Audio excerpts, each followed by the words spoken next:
दोस्तों, आज की इस कहानी के जरिए हम आपको बताएंगे कि बुद्ध के नजरिए से हमारी जिंदगी की कीमत क्या है। हम में से बहुत से लोग अपनी जिंदगी की वैल्यू नहीं समझते और अपने जीवन को ऐसी चीजों में बर्बाद कर देते हैं जिनसे हमारा नुकसान ही होता है। कुछ लोग अपनी जिंदगी शराब के पीछे बर्बाद कर देते हैं, तो कुछ लड़कियों के चक्कर में और कुछ अपनी सारी जिंदगी पैसा करके बर्बाद कर देते हैं। आज की इस कहानी के जरिए आप जानेंगे कि हमारी जिंदगी कितनी कीमती है और हमें अपनी इस कीमती जिंदगी को किस तरह जीना चाहिए। एक बार की बात है, गौतम बुद्ध अपने शिष्यों को जिंदगी से जुड़ी अच्छी बुरी चीजों का ज्ञान दे रहे थे। सभी शिष्य उनकी बातों को बहुत ध्यान से सुन रहे थे। उन सभी शिष्यों में एक शिष्य ऐसा था जिसे प्रश्न पूछने की बहुत आदत थी।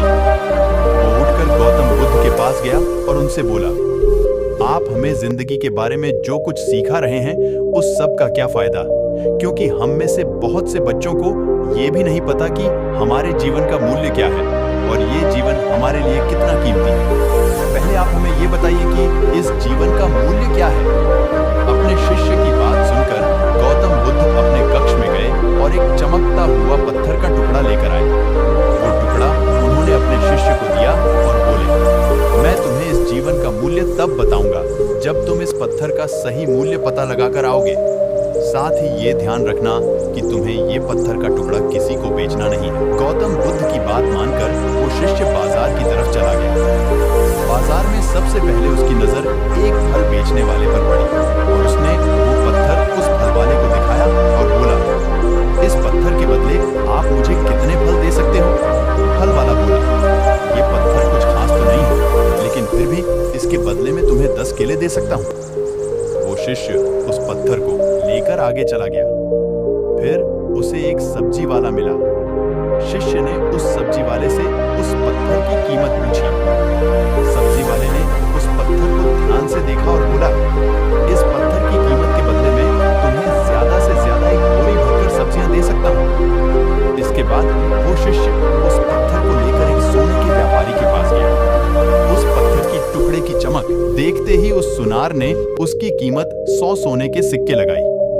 शिष्य ने वो टुकड़ा बेचने से मना किया तो वो सुनार उसके बदले 200 सोने के सिक्के देने को भी राजी हो गया, लेकिन शिष्य ने वो पत्थर नहीं बेचा।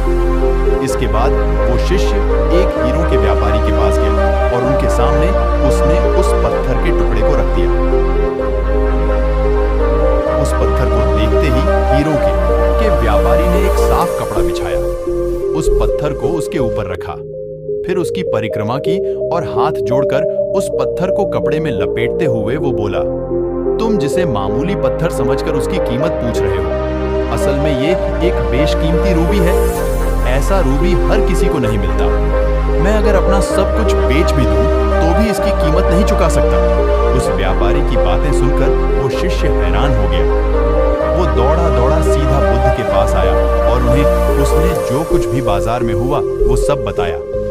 उसकी अचरज भरी बातें सुनकर गौतम बुद्ध बोले, तुम्हारे सवाल का जवाब इस रूबी की कीमत में ही छिपा है। हमारा जीवन भी एक रूबी है, रूबी की तरह ये भी बेशकीमती है, लेकिन हम इस बात को हमेशा नजरअंदाज करते हैं और अपने जीवन का मूल्य नहीं समझते। हम दूसरों को देखकर और उनके जैसा जीवन जीने की कोशिश में अपने जीवन की कीमत को कम कर देते हैं।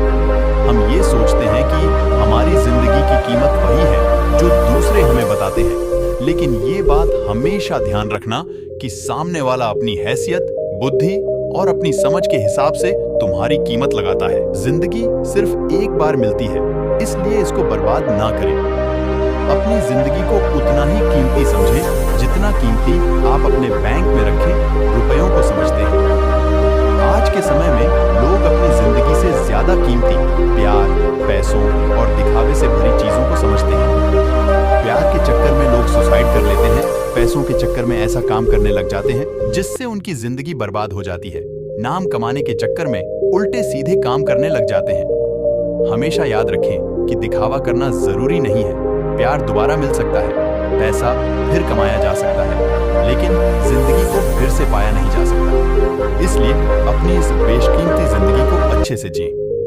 हर पल का आनंद लें, कभी ये ना सोचें कि आप इस दुनिया में किसी काम के नहीं हैं, ना कभी ये सोचें कि आपकी जिंदगी व्यर्थ है, आपके होने या ना होने से कुछ फर्क नहीं पड़ता। जब भी ऐसे नेगेटिव विचार आपके मन में आए तो खुद को बस ये याद दिलाएं कि जीवन एक रूबी है और ये बेशकीमती है। दोस्तों, ऐसे ही और कहानियों के लिए चैनल को सब्सक्राइब कर दें और कमेंट में अपनी राय जरूर दें। धन्यवाद।